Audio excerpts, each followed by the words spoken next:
Good afternoon विद्यार्थी मित्रांनो, आजच्या व्हिडिओमध्ये आपण उदाहरण घेऊया 19। आपण या व्हिडिओमध्ये जो उदाहरण क्रमांक 19 घेणार आहोत तो तुम्हाला तर मी पाठवलेलाच आहे ग्रुपवर। हा उदाहरण तुम्हाला थोडं कठीण वाटेल, फक्त पाहायला कठीण आहे, सॉल्व करायला गेलं तर खूप सोपा आहे। उदाहरण मोठा आहे म्हणून घाबरून जाऊ नका आणि क्रिटिकलही नाही आहे। मला तरी असं वाटते की जर तुम्ही चांगले लक्ष दिले तर याच्या आधी आपण जे प्रॉब्लेम शिकलो त्याच्यापेक्षा हा उदाहरण इझी आहे, खूप इझी आहे।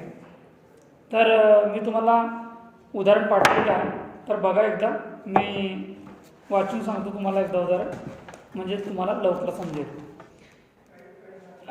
Problems number 19, work out a suitable contract cost account from the financial accepted of a contract for constructions of temporary buildings undertaken by a firm in a river valley project, full stop.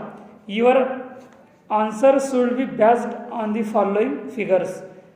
Extract from the financial books of the firms. The term of the contract is rupees 140 per square feet. Contract तुम्हाला 140 रुपये per square फीटच्या हिशोबाने दिलेला आहे। Of the covered floor area as accepted and certified to be correct by the engineering authority of the project. हा जो project आहे याला अथॉरिटी आहे इंजिनियर्सची आणि आपल्याला कॉन्ट्रॅक्ट दिलेला आहे, म्हणजेच वर्क सर्टिफाईड दिलेला आहे 140 रुपये पर स्क्वेअर फीट। आता आपल्याला स्क्वेअर फीट माहीत नाही आहे किती आहे, तर उदाहरणात दिलेला आहे। आपलं पहिलं पॉईंट्स आहे 140 रुपये आपल्याला वर्क सर्टिफाईड पर स्क्वेअर फीटचा रेट दिलेला आहे। पहिलं पॉईंट मटेरियलमध्ये आपल्याला बघा काय काय दिलेलं आहे। Building material in stock at the Commons of work rupees 1 lakh, purchase during the currency of the contract, म्हणजे आपल्याला मटेरियल इन स्टॉक दिलेला आहे 1 लाख रुपयाचा आणि जो मटेरियल परचेस आहे तो खालीलप्रमाणे खरेदी केलेला आहे। पहिलं पॉईंट आहे त्याच्यातला मटेरियल्समधला, म्हणजे मटेरियल परचेसमधला, cement 900 bag at rupees 50 per bag, म्हणजेच 9000 बॅग आहेत आणि एक बॅग 50 रुपयाची आहे। दुसरं point bricks 1 lakh at rupees 500 per 1000, म्हणजेच 1000 मागे आपल्याला 500 रुपयेचा एक ब्रिक्स दिलेला आहे। तिसरं point set 10,000 square feet at rupees 1000 per 1000 square feet, म्हणजे आपल्याला जो सेट दिलेला आहे तो 10,000 स्क्वेअर फीट आहे, त्याचा रेट आहे 1000 रुपये पर स्क्वेअर फीट 1000 स्क्वेअर फीटच्या मागे। चौथं points would work 900 square feet at rupees 100 per square feet, would work दिलेला आहे 900 स्क्वेअर फीट, त्याचा रेट आहे 100 रुपये पर स्क्वेअर फीट। आता जो आपण पहिलं पॉईंट बघितलेला आहे विद्यार्थ्यांनो मटेरियल्सचे सुद्धा 4 पॉईंट्स होते ते आपण बघितलेले आहेत। आता आपल्याला दिलेला आहे बी पॉईंट, म्हणजे जो आपण बघितलं याच्यात मिस्टेकही दिलेला आहे, 1 पॉईंट दिलेला आहे, 1 नंतर आपल्याला 2 पाहिजे तर याच्यात बी लिहिलेला आहे। म्हणजे आपण असं समजू जो खाली आपल्याला पॉईंट दिले आहेत BCDEF, तर आपला वरचा पॉईंट ए राहणार आहे। दुसरं पॉईंट आहे बी लेबरचं बघा 100 masons at rupees 50 per day for 40 day. Next 500 coolies at rupees 30 per day for 40 day. And C point बघा tools and plant 2 new contract TWO2, म्हणजेच 2 नवीन contract mixed were brought at rupees 1 lakh each at the beginning of the contract. Residue value as expected after completion of the contract is rupees 35 each. आपल्याला mix बोरॉट दिलेला आहे 1 लाख रुपयाचा आणि 2 नवीन contractor आहेत आणि आपल्याला त्याचा कंप्लेन्शन दिलेला आहे कॉन्ट्रॅक्ट 35,000 रुपये प्रति ब्रॉडनुसार. नंतर आहे supervisor D point 50% of 4 engineers comma pay at ₹5,000 per month for each engineer for 2 month. म्हणजे आपल्याला याचं कॅल्क्युलेशन करावं लागेल. 4 इंजिनियर आहेत, त्यांचा पगार आहे, त्यांना पे करत आहे 5,000 रुपये पर मंथ प्रमाणे 2 महिन्याची salary 50%. Next point 50% of 10th overseers pay ₹2,000 per month. म्हणजेच 10 ओव्हररीज आहेत त्यांना 2,000 रुपये पर मंथ प्रमाणे पेड करत आहेत. 4 महिन्याची salary 50% 50%. E point administrative overhead 20% of head office expenses for the period of the contract. The total head office expenses amounted to ₹15,000. 15,000चा आपल्याला ॲडमिनिस्ट्रेटिव्ह ओव्हरहेड दिलेला आहे 20%च्या हिशोबाने. एफ पॉईंट दिलेला आहे quality of work done certified. म्हणजेच आपल्याला work certified दिलेला आहे 12,000 स्क्वेअर फीट. आणि आपण वर्क पहिल्याच पॅरामध्ये बघितलेले आहोत विद्यार्थ्यांना. त्याचा रेट दिलेला आहे आपल्याला 140 रुपये per square feet work certified. आणि आपल्याला खाली दिलेलं आहे 12,000 स्क्वेअर फीट. तर याचं कॅल्क्युलेशन आपलं वर्क सर्टिफाईड या नावाने राहील. तर बघितलं विद्यार्थ्यांना उदाहरण खूप लांब लचक आहे, पण सॉल्व करायला गेलं तर खूप सोपा आहे. तर आपण आणि आपल्याला फक्त याच्यात कॉन्ट्रॅक्ट अकाउंट कॅल्क्युलेशन करायचं आहे. तर आपण आधी कॅल्क्युलेशन करूया कॉन्ट्रॅक्ट अकाउंट. उदाहरण खूप मोठं असल्यामुळे तुम्ही घाबरून जाऊ नका. किचकट दिलेलं आहे तरी सुद्धा घाबरून जाऊ नका. बघा की सॉल्युशन कशा प्रकारे करायचे आहे आणि असे पॉईंट्स जे आपण सॉल्युशन करणार आहोत किंवा जे उदाहरण दिलेले आहेत ते ऑलरेडी आपण सॉल्युशन करून सोडलेले आहोत. म्हणून कठीण वाटण्यासारखं याच्यात काही नाही आहे. फक्त तुम्ही लक्ष द्या. Contract account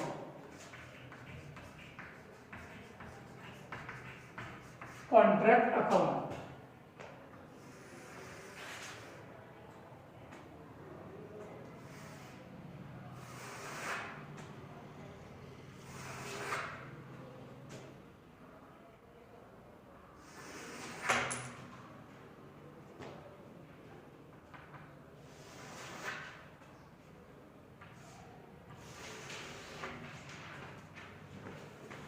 contract account. पहिलं पॉईंट्स कोणतं दिलेलं आहे आपल्याला बघा. ये पॉईंट्स दिलेलं आहे मटेरियल. काय दिलेलं आहे आपल्याला पहिल्या पॉईंटमध्ये बघा. Building material in stock at the Commons of work ₹1 lakh. म्हणजे कोणतं पॉईंट सांगणार आहे आपला material in stock. 2 material in stock. किती दिले मटेरियल इन स्टॉक 1,00,000 रुपये. 1,00,000 रुपये. नंतर purchase during the currency of the contract. म्हणजे material purchase. 2 material purchase.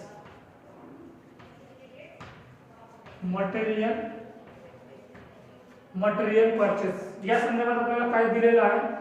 Cement 900 bag at ₹50 per bag. पहिला येणारा पॉईंट्स त्याच्यात ये सिमेंट 9,000 बॅग. त्याचा रेट दिलेला आहे 50 रुपये पर बॅग. तर किती येईल 9×45 4.5 लाख रुपये येईल का. 9,000 गुणिला 50 4,50,000.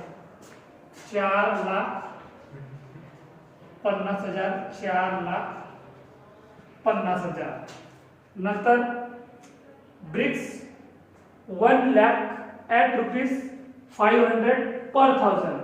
दुसरं पॉईंट राहणार आहे ब्रिक्स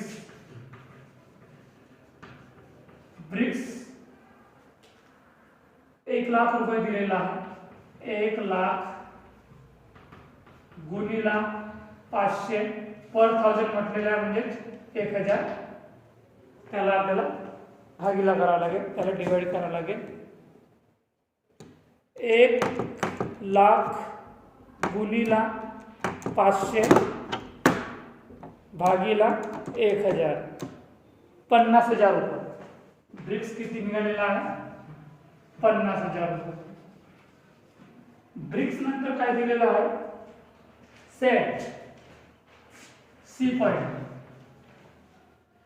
सेट काय दिलेलं आहे, 10,000 square feet at ₹1,000 per 1,000 square feet, म्हणजे 10,000 स्क्वेअर फीट दिलेला आहे, त्याचा रेट आहे 1,000 रुपये स्क्वेअर फीट, आणि किती स्क्वेअर दिलेला आहे आपल्याला, 1,000 स्क्वेअर दिलेला आहे, म्हणजे 10,000 गुणिला 1,000 स्क्वेअर फीट भागिला 1,000 रुपीज पर स्क्वेअर फीट.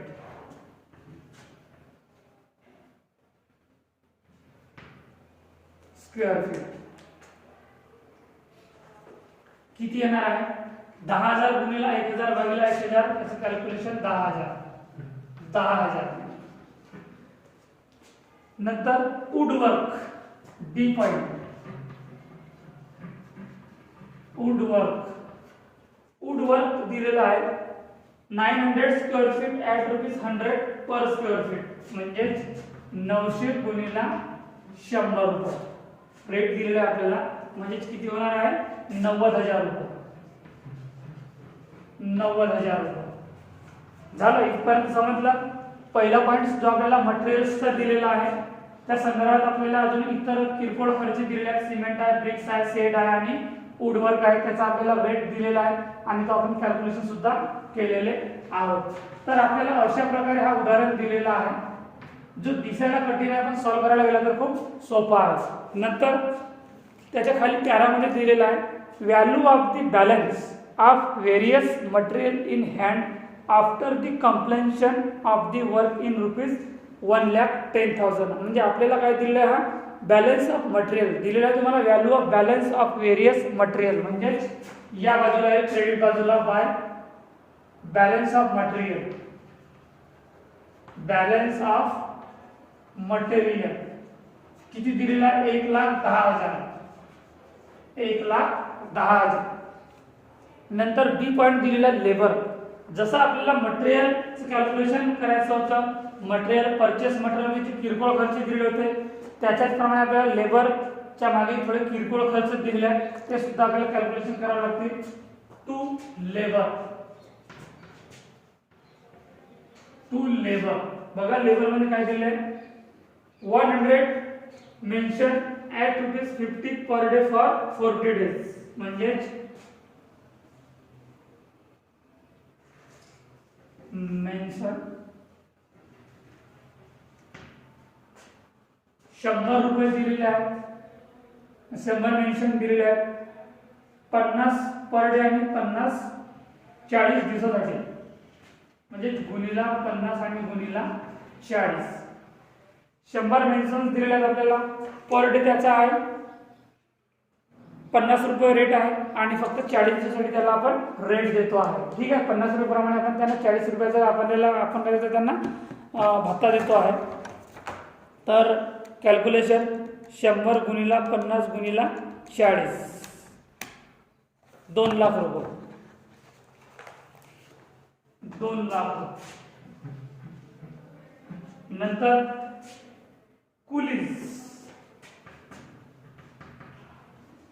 काय दिलेला आहे, 500 कुली आहे, त्यांना पर दिवसाचा खर्च देतो आहे 30 रुपये प्रमाणे, आणि किती दिवस आपण त्यांना खर्च देतो आहे कुलीला, 40 दिवसासाठी खर्च देतो आहे, म्हणजे 500 कुली आहे, 500 कुलीज इंटू 30 पर डे त्यांचा रेट आहे, आणि आपण त्यांना किती दिवसापर्यंत रेट देतो आहे, 40 दिवसापर्यंत, म्हणजे 500 गुणिला 40 गुणिला 30, 500 गुणिला 30 गुणिला 40, 6,00,000 रुपये,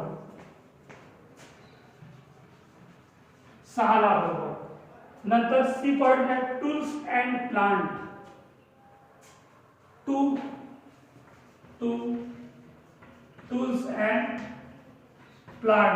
टूल्स अँड प्लांट संदर्भात काय खर्च दिलेले आहेत, 2 new contract mixed were brought at ₹1,00,000 each, म्हणजे आपल्याला 2 नवीन कॉन्ट्रॅक्ट दिलेले आहेत, त्यांचा रेट दिलेला आहे 1,00,000 रुपये. ठीक आहे, तर 1,00,000 रुपीज इंटू 2 न्यू कॉन्ट्रॅक्टर, म्हणजेच 1,00,000 गुणिला 2 म्हणजेच 2,00,000 रुपये. 2,00,000 रुपये.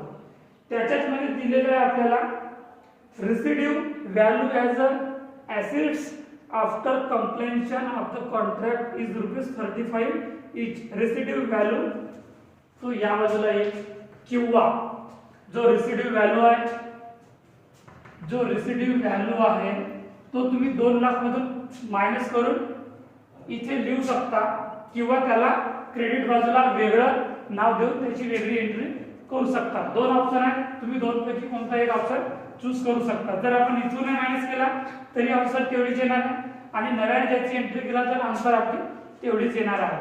ठीक आहे. तर रेसिड्यू व्हॅल्यू बघा, बाय रेसिड्युअल व्हॅल्यू किती आहे? 35,000 रुपये. पण आपण जर त्याला तिथून मायनस केला तरी आपला आन्सर काही चुकणार नाही, आपला तेवढंच येणार आहे. पण रेसिड्यू व्हॅल्यू 35,000, पण किती कॉन्ट्रॅक्ट दिले आपल्याला? 2 न्यू कॉन्ट्रॅक्ट, म्हणजे 35,000 गुणिला 2 70,000. त्याचा आपल्याला रेसिड्यू व्हॅल्यू निघालेला आहे 70,000. नंतर डी पॉइंट सुपरवायझर. सुपरवायझर बघा, 50% ऑफ 4 इंजिनियर, 4 इंजिनियर आहेत, त्यांना आपण 5,000 रुपये प्रमाणात त्यांना सॅलरी पे करतो आहे, आणि 2 महिन्याची आपण त्यांना सॅलरी देतो आहे 50% प्रमाणे, म्हणजे अर्धी सॅलरी आपण देतो आहे त्यांना. 4 इंजिनियरला 5,000 प्रमाणे 2 महिन्याची सॅलरी आपण 50% प्रमाणे देतो आहे. तर next point two supervisor. Supervisor two supervisor. Two सुपरवायझरचं कॅल्क्युलेशन असं राहणार आहे, 4 इंजिनियर इंटू 5,000 रुपीज त्यांना पर मंथ देतो आहे, 5,000 रुपीज पर मंथ. 2 महिन्याकरिता आपण त्यांना किती देतो आहे? 2 महिन्याकरिता. याचं कॅल्क्युलेशन करा, 4 गुणिला 5,000 गुणिला 2, 4 गुणिला 5,000 गुणिला 2, 40,000. ठीक आहे. 40,000 निघाली त्याची व्हॅल्यू. आपल्याला फक्त 50% पे करायचे आहे, म्हणजे याचे 50% गुणिला 50 भागिला 100. 40,000चे 50% किती होणार आहे? 20,000 रुपये. 20,000 रुपये झाला सुपरवायझरचा पॉइंट क्लिअर. नंतर त्याच्या खाली बघा ओव्हरसीज दिलेले आहेत आपल्याला.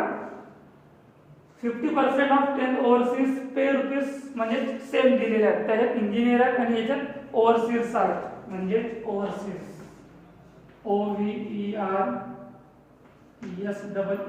ओव्हरसीज किती आहे? 10 ओव्हरसीज आहेत. त्यांना आपण 2,000 रुपये पर मंथ सॅलरी देतो आहे, आणि किती महिन्याची देतो आहे? 4 महिन्याची देतो आहे. तर 10 गुणिला 2,000 गुणिला 4, 10,000 गुणिला 10 गुणिला 2,000 गुणिला 4 किती निघालेला आहे? 80,000. याची व्हॅल्यू किती निघालेली आहे? 80,000. त्याचा 50% आपण काय करतो? पे करतो. 80,000चे 50% किती येणार आहे? 40,000 रुपये. 40,000. नंतर E point administrative overhead. To administrative overhead. Administrative overhead बघा काय आहे? 20% of head office expenses for the period of the contract. The total head office expenses, म्हणजे टोटल ऑफिस जो आपल्याला हेड ऑफिस आहे त्याचा टोटल त्याचा खर्च दिलेला आहे 15,000 रुपये प्रमाणे, आणि हेड ऑफिसचा त्याच्यावर 20% आपल्याला खर्च करत आहे. आपल्याला भेटत किती आहे? 15,000 रुपये, आणि तो खर्च किती करत आहे? 20%.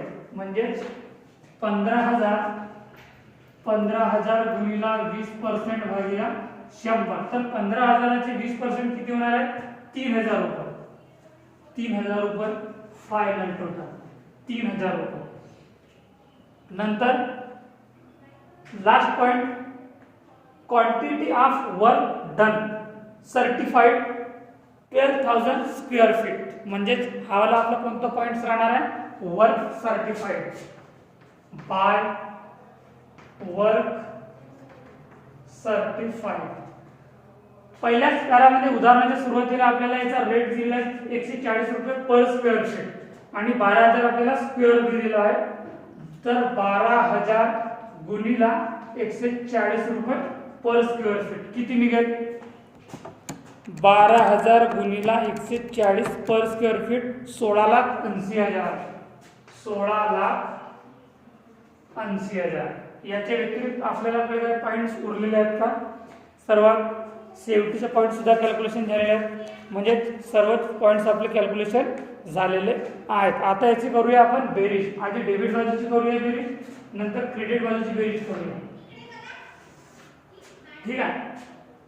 डेबिट बाजूची बेरीज आहे 1,00,000, 4,50,000, 50,000, 10,000, 90,000, 2,00,000, 6,00,000,